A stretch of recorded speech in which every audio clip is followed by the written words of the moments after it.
Hey guys, so today's video is all about how I achieved this curly mohawk look on my natural hair. I would describe my hair texture type as being probably 3C, 4A type hair, and that can make it quite difficult to work with sometimes because of how intense the coils can be.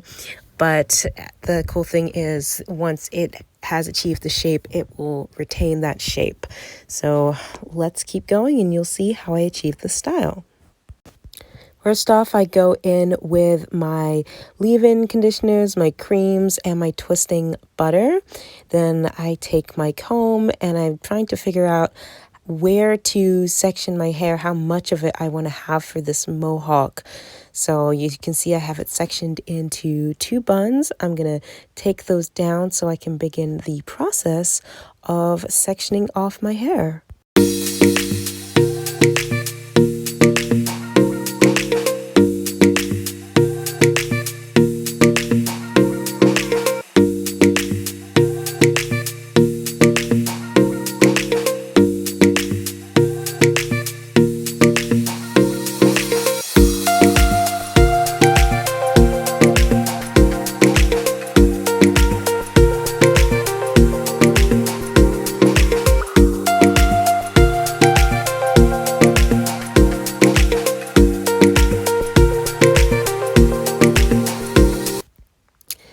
I did end up going ahead and grabbing a mirror to try and figure out what was going on in the back because I really struggled to part the back sections. But eventually I did get it done, and I have 3 sections here that I've got sectioned off, ready to start braiding.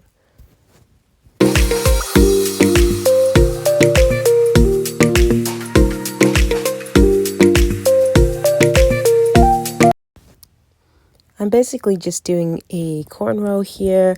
I find it helps me personally to do a couple crossover braids first before grabbing the hair because I'm still new to learning how to cornrow, and really I'm doing more of a Dutch braid because I watched a lot of cornrow videos and I couldn't get it until I watched some Dutch braiding videos on women who had already very long hair, and I was able to understand how the method worked. So I'm a bit slower than other people because I have to kind of throw a piece of hair forward, work with the other 2 strands, and then pull it back in. But this method has been working for me, and I'm really liking the results.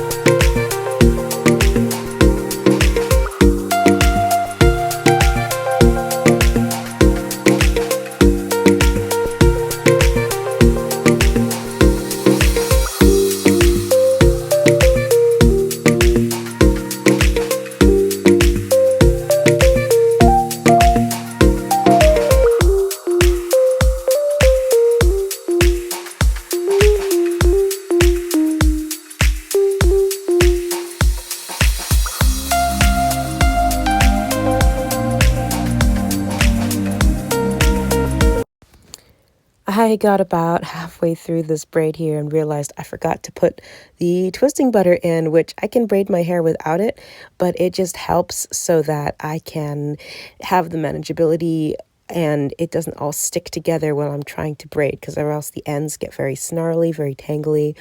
As you can see, I was struggling with opening the jar because I had already started and my hands were wet and I couldn't get it, but eventually I was able to open the jar and apply the product, and we were able to keep going.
Once I got that section, I was then able to continue braiding it all the way down to the very end. Try to make it as smooth as possible. I'm feeling it, but I'm also kind of looking in the mirror, because if I don't look at this particular stage, the braids always come out lumpy. So I just had to look at it to get it started, and then I was able to continue it all the way down to the end, just trying to finish off these last pieces. And then once I get as far as I can go without the pieces really staying together anymore, then I just do a little finger coil to make a little curl section that holds the whole braid together.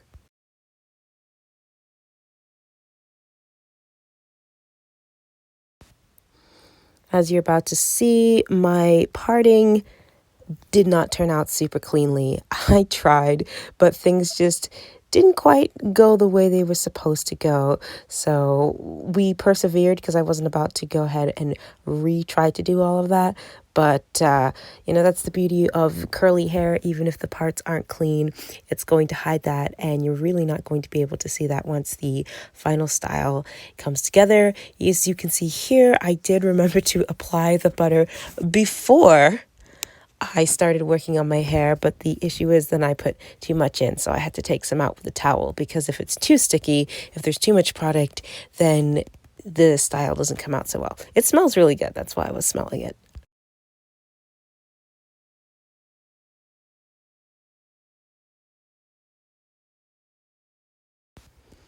So now I'm just braiding this second section again, using that like Dutch braid method, really trying hard to gently separate the strands as I go from one cross to the next cross, pulling the hair under and through.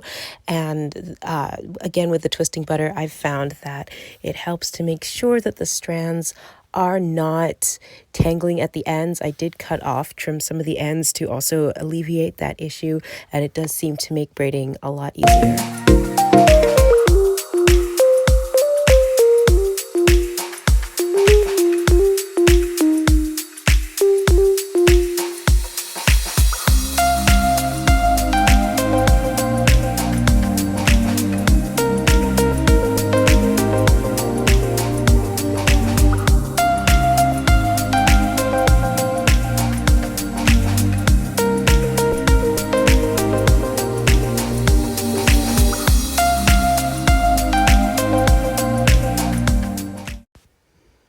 Here I am finally making it to the end. You can see I still have more product in this side than the other side, but a lot of it's going to absorb into the hair, so I don't mind too much. It's just that it takes a long time to dry.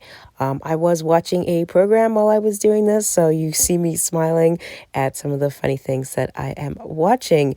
And finally, I got to the top part, and this is just what it looks like. I put some product in it. I just have to let it dry before I am able to actually shape it in the style that I want, because it will shrink. And so I have to let it shrink up first, and then I can mold it. It's kind of a long process. So here we are, the style finally dried up, and I was able to go ahead and get it in the way that I wanted it to. Now, I did have to use bobby pins to push that rooster comb into the middle here, because very annoyingly, I have a permanent middle part down the middle from wearing my hair in two braids from the time I was a small child. And so if I don't put something there, it just flops over in two sides, which is really annoying. But otherwise, I think the style came out really good. You can see that it does look different on one side than the other, and it's not 100% even. But again, curly hair hides a lot of mistakes that you make, and I think it looked pretty cool. You can't even see that uneven parting at the back. So there we go, my curly hair 3C for a faux hawk mohawk style. Thanks for watching.